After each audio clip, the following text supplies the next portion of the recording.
نو دا زما نصیحت ته د دې ځینې ټولو مؤمنانو مسلمانانو ته او خصوصا پښتنو ته پیغمبر صلی الله علیه وسلم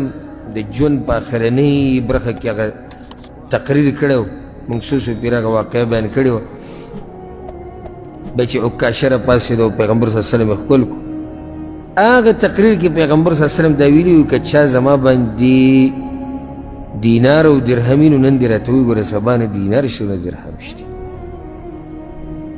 دا یاده کوي چې ګوره قیامت په ورځ حساب ورکول ډېر ګران کار دی ډېر ګران کار دی دلته که تا نه یو سړی یو 2 روپۍ ستا وخوري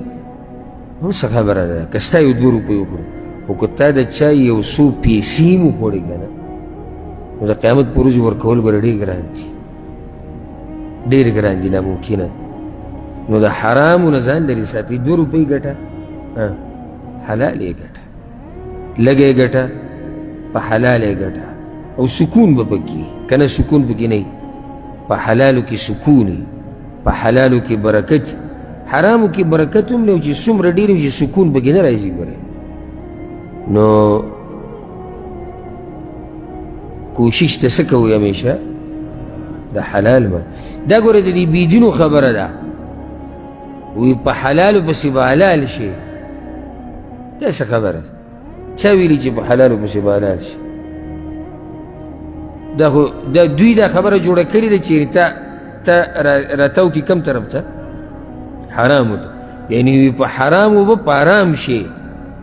او حلالو سره به حلال شي دا چا ویلي نه موږ خو دا وایو په حلالو باندې سړی په سکون کېږي په حرامي کټ کې چې سم دي که نه داسې ناشنا خوب کوي داسې ناشنا ځکه چې زړه ته سکون دی او دغه حرام خور د نه په ژوند کې سکون نه په بچو کې برکت نه په ښځه کې برکت نه په کور کې برکت او دعاګانې هم نه قبلېږي نو د چا دعا نه قبلېږي اولنی کس حرام خور